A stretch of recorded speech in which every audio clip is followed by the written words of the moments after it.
working on a lining a trapezoid channel, drainage channel with concrete out by Palm Springs, probably closer to Cabazon, that general area. And we could see the fire, or the smoke from the fire, from that far away, so we knew it was a huge fire. And the inspector for the job came roaring up in his truck in a cloud of dust and said, your wife called and said that the fire is extremely close to the house, seems to be coming that way, and that she's going to evacuate. And she needs your help. So my dad and I got into his pickup truck. And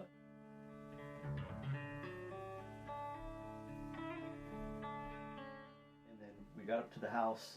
The house wasn't on fire yet. It had just, the embers had just gotten under some shingles. So it had just started burning. And again, in a matter of minutes, the house burnt down while we were standing there.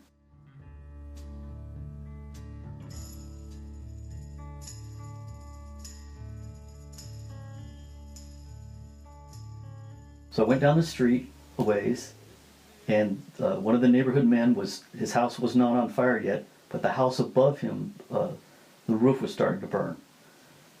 And he was trying to get up onto the roof with a garden hose. And so I ran down there and started helping him, and he got to the roof, so I threw him the hose. He said, had me turn the water on. I came back, got on the roof with him. Then a pickup truck came up the street with looters, and they were literally running into houses. Some of the houses, of course, had already started on fire.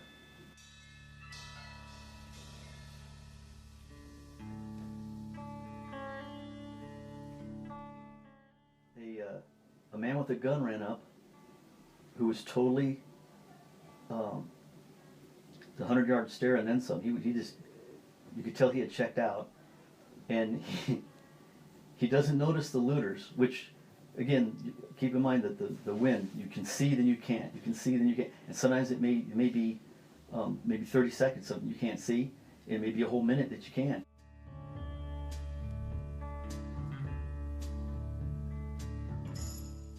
And when your back starts catching on fire, you have to spin around and start doing something about that. So it's hard to explain, again, that you can't just stand still and look and watch. That a lot's going on and you're getting glimpses and pieces and such. But the man with the gun came up, said he was a police officer, ordered us off the roof, and was giving what it sounded to be an official speech about looting and the the power he had, almost like a martial law kind of statement that he was making. But he was just blindly reciting it to us. But again, he had no concept of what was really going on. And he didn't seem to think we were looters, but he didn't realize that the man lived there that we're trying to put his roof out either. The guy on the roof, again, a neighborhood man who's known me since I was a little kid, I started catching on fire, and he wouldn't let go of the hose. He wouldn't let me put myself out. So I'm putting it out with my hands, but it is a slight sensation of panic that you're actually going to catch fire.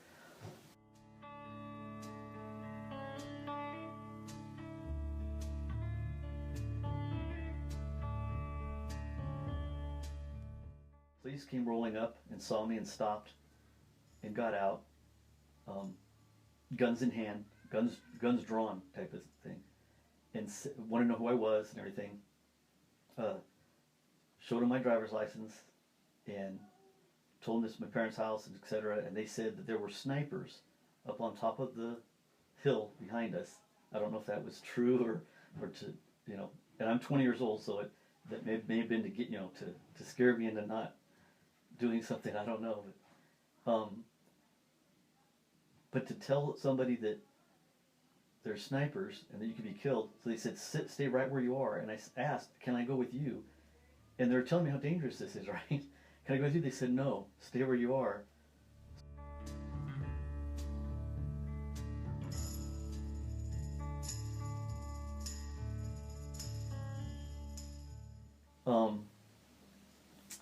and the dog and the cat. We had a lot of animals, and we had a little dog named Danny, and we had many cats, but the dog and the cat were both dead in the fireplace, and not burned. They were just dead. I mean, they were Like smoke. yeah, they were barbecued. It wasn't, it was extremely hot, but amazingly that was the only place they'd find, and basically the smoke killed them. I don't think they suffered type of thing. But and then obviously as the house burnt down around the fireplace, it got extremely hot, kind of it crispied them a little bit. But I mean, they were literally together, like cuddled together in the corner of the fire. They got like as far back in the fireplace, trying to get out of the heat or whatever in the smoke. And that was another one of those bizarre things. My mom felt very bad about that too. That was just devastating to her because she shut the door when she left, and she didn't understand, if the house is going to burn down, why would you close the door? But she left in a hurry. And ironically, I left everything of value that I had. I left at home because I didn't live there.